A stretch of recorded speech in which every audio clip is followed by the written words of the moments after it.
Item ಯಾವುದೇ ಇರಲಿ try ಮಾಡಿ ಆಚಿ ಚಿಕನ್ ಮಸಾಲಾ. ಶಿವಾಜಿನಗರದಲ್ಲಿ ಅಧಿಕಾರಿಗಳ ಮೇಲೆ ಹಲ್ಲೆ ಪ್ರಕರಣ ಸಂಬಂಧಪಟ್ಟಂತೆ ತಲೆಮರೆಸಿಕೊಂಡಿದ್ದ ಆರೋಪಿ ಬಸವರಾಜ್ ಪಡುಕೋಟೆಯನ್ನ ಅರೆಸ್ಟ್ ಮಾಡಲಾಗಿದೆ. ಆರೋಪಿ ಬಸವರಾಜ್ ಪಡುಕೋಟೆ ಹಿಂದಿದೆ ಕ್ರಿಮಿನಲ್ ಹಿಸ್ಟ್ರಿ.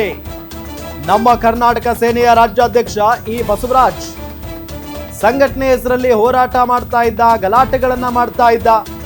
ಇದೇ ರೀತಿ ಗಲಾಟೆಗಳು ಮಾಡಿ ಕೇಸ್ ಹಾಕಿಸಿಕೊಂಡಿದ್ದಾನೆ ಈ ಆರೋಪಿ.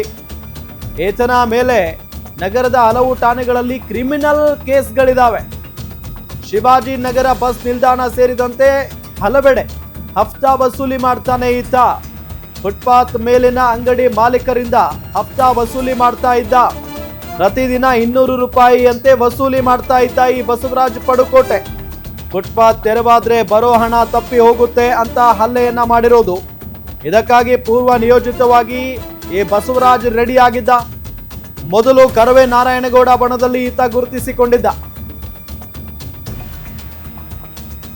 ಆರೋಪಿ ಸಂಘಟನೆಯ ಆಫೀಸ್ ಮಾಡಿಕೊಂಡು ಸಣ್ಣ ಪುಟ್ಟ ಸೆಟಲ್ಮೆಂಟ್ ಮಾಡ್ತಾ ಇದ್ದ. ಬಳಿಕ ಕರವೆಯಲ್ಲಿ ಮನಸ್ತಾಪ ಆಗಿ ಕರ್ನಾಟಕ ಸೇನೆ ಎಂಬ ಸಂಘಟನೆಯನ್ನ ಈತ ಕಟ್ಟಿದ್ದ. ಶಿವಾಜಿನಗರದಲ್ಲಿ ಕಚೇರಿ ಪ್ರಾರಂಭ ಮಾಡಿ ಸೆಟಲ್ಮೆಂಟ್ ವ್ಯವಹಾರವನ್ನ ಈತ ಮಾಡ್ತಾ ಇದ್ದ. ಸೊ ಈಗ ಫೈನಲಿ ಈತನನ್ನ ಅರೆಸ್ಟ್ ಕೂಡ ಮಾಡಲಾಗಿದೆ. ನಿನ್ನೆ ಏನು ದೊಡ್ಡ ಮಟ್ಟದಲ್ಲಿ JB ಅಧಿಕಾರಿಗಳ ಮೇಲೆ ದಾಳಿ ಆಯ್ತಲ್ಲ, ಅದರ ರೂವಾರಿ ಈತನನ್ನ ಈಗ ಅರೆಸ್ಟ್ ಮಾಡಲಾಗಿದೆ.